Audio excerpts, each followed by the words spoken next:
Hello बच्चों। बेटा अब करने वाले हैं हम the book that save the earth. इसकी समरी करने वाले हैं इन डिटेल्स इन हिंदी। तो कृपया इस वीडियो को अंत तक देखिए, स्किप मत कीजिएगा बिल्कुल भी। चलिए स्टार्ट करते हैं। यह एक वैज्ञानिक कहानी है। यह काल्पनिक कहानी 25वीं शताब्दी में आधारित की गई है। इसका स्थान है प्राचीन इतिहास का संग्रहालय, 20वीं शताब्दी का विभाग। एक मेज पर एक इतिहासकार बैठी है। मेज पर एक मूवी प्रोजेक्टर है। वह श्रोताओं को 20वीं शताब्दी के बारे में एक भाषण देने जा रही है। वह श्रोताओं को बताती है कि 20वीं शताब्दी को अक्सर किताबों का युग कहा जाता था। उन दिनों में हर चीज़ के बारे में किताबें होती थी। यह किताबें लोगों को हर बात सिखाती थी, मगर सबसे अजीब बात यह थी कि एक किताब ने धरती को बचाया है। वह 21वीं शताब्दी की कहानी बताती है। वह बताती है कि किस प्रकार मंगल ग्रह के लोगों ने पृथ्वी पर आक्रमण किया और नर्सरी की कविताओं की पुस्तक ने उन्हें आक्रमण से बचा लिया। तो भाई ये घटना जो है 2040 ईस्वी में मंगल ग्रह द्वारा आक्रमण के बारे में है। वास्तव में वह आक्रमण कभी नहीं हुआ। एक किताब ने उसे रोक दिया। यह कोई विश्वकोश नहीं था या रॉकेटों या परीक्षा पत्रों के बारे में किताब नहीं थी। यह तो नर्सरी की कविताओं की किताब थी। तब इतिहासकार श्रोताओं को वे घटनाएं दिखाती है जो वास्तव में हुई। इन्हें एक फिल्म में रिकॉर्ड किया गया। वह प्रोजेक्टर को शुरू करती है। यह मंगल ग्रह की अंतरिक्ष नियंत्रण कक्ष को दिखाती है। हम थिंक टैंक को देखते हैं जो कि कमांडर इन चीफ है। उसका सिर बहुत बड़ा और अंडे के आकार का है। उसने एक लंबा चोगा पहना हुआ है जो सितारों और दायरों से सुसज्जित है। उसका प्रशिक्षु नूडल उसके पास एक स्विच बोर्ड के पास खड़ा हुआ है। थिंक टैंक ने पहले से ही धरती पर एक मानव नियंत्रित अंतरिक्षयान भेज दिया है। उनका उद्देश्य धरती की बचाव प्रणाली का अध्ययन करना है।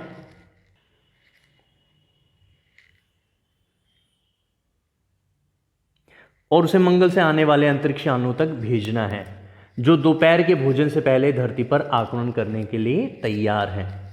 थिंक टैंक नूडल से कहता है कि वह उनका संपर्क धरती पर भेजे गए मानव नियंत्रित स्पेस प्रोब से करवाए। थिंक टैंक कहता है कि शीघ्र ही धरती को काबू करने वाले हैं। नूडल उसका संपर्क मंगल के अंतरिक्ष नियंत्रण से करवाता है। कैप्टन ओमेगा और उसके सहायक एक पुस्तकालय में हैं। वे धरती के बचाव के रहस्य जानने आए हैं। वे एक पुस्तकालय में पहुंच गए हैं।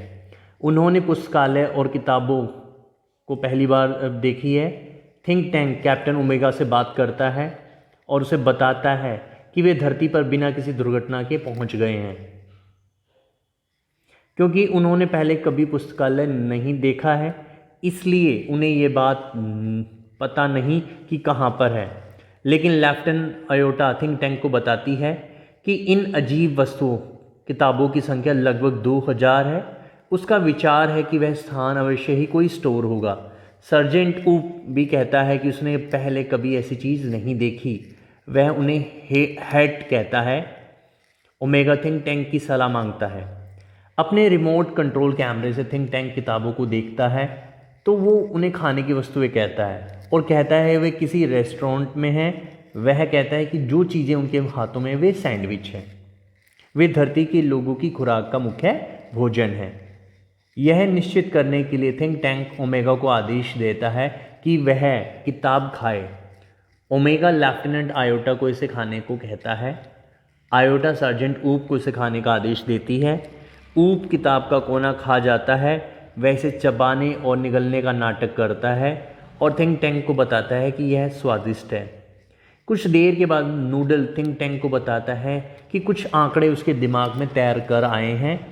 अब उसे पता लग गया है कि धरती के निवासी इन्हें खाते नहीं हैं, मगर वे इन्हें संचार के तरीकों के लिए प्रयोग करते हैं। थिंक टैंक इस बात पर विश्वास कर लेता है। वह ओमेगा को आदेश देता है कि वह इन किताबों को सुने। वह किताब को कानों से लगाता है और सुनने की पूरी कोशिश करता है। थिंक टैंक जो ओमेगा से पूछता है कि क्या वह उसमें से कुछ सुन सकता है। ओमेगा उत्तर देता है कि शायद उचित फ्रीक्वेंसी पर नहीं है। थिंक टैंक कहता है कि धरती के निवासियों के कान अधिक तेज हैं।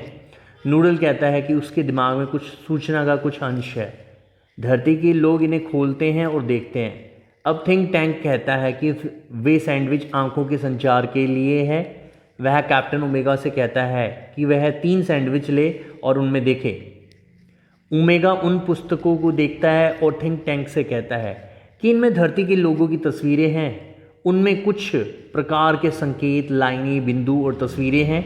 वह उससे कहता है कि वह तस्वीरों का अध्ययन करे और उनकी सांकेतिक भाषा को समझे जो किताबों में ओमेगा देख रहा है। वह नर्सरी की कविताओं की एक किताब है। वह कविता पढ़ता है। मिस्ट्रेस मेरी थिंक टैंक को हैरानी होती है कि धरती के लोगों ने कृषि और खनन को किस प्रकार मिला दिया है। वे तो विस्फोटक पदार्थ भी उगाते हैं।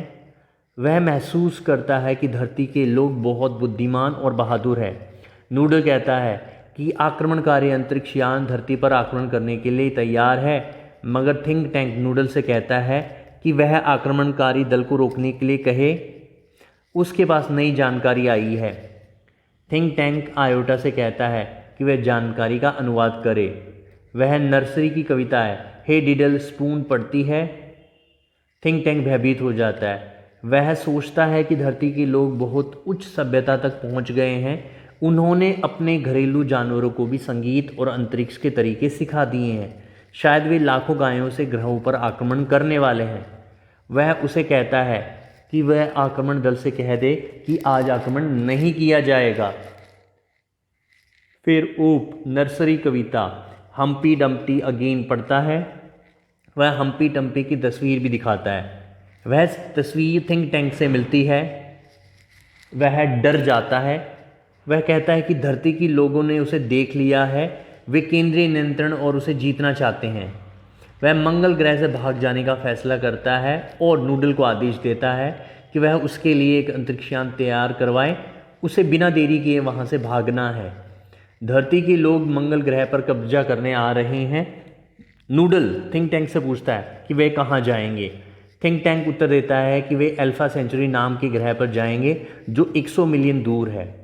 यह फिल्म दिखाने के बाद इतिहासकार कहती है कि नर्सरी की कविताओं की एक पुरानी किताब ने धरती को मंगल ग्रह के आक्रमण से बचा लिया। इसके बाद 25वीं शताब्दी में उन्होंने मंगल ग्रह से फिर संपर्क बना लिया। वे मित्र बन गए हैं। थिंक टैंक का स्थान नूडल ने ले लिया है। उन्होंने मंगल ग्रह के निवासियों को किताबों और सैंडविच में अंतर समझाया। उन्होंने मंगल ग्रह पर एक आदर्श पुस्तकालय भी स्थापित कर दिया है, मगर उन्होंने एक पुस्तक कभी नहीं पढ़ी। यह पुस्तक है मदर गूज। तो भाई ये था चैप्टर हमारा, इसकी डिटेल में समरी थी। बेटा अब इसके थोड़े से मेन पॉइंट्स करते हैं, चलिए देखते हैं। तो बेटा मेन पॉइंट है this play is set for 4 centuries in the future. A historian tells the audience how the Martians invaded the Earth in 21st century and have a well-known book of nursery rhymes called Mother Goose Saved the Planet Earth from their attack. Think Tank is an arrogant fool ruling the planet Mars. He guessed that the books were sandwiches. There are 3 members in the crew: Captain Omega, Lieutenant Iota, Sergeant Oop. His apprentice is Noodle. He concluded that the people on Earth were more powerful and advanced than he was. तो ये थे इसके main points. तो बेटा ज़्यादा से ज़्यादा video को शेयर कीजिए, लाइक कीजिए, चैनल को सब्सक्राइब कीजिए। मिलते हैं नेक्स्ट वीडियो में बेटे।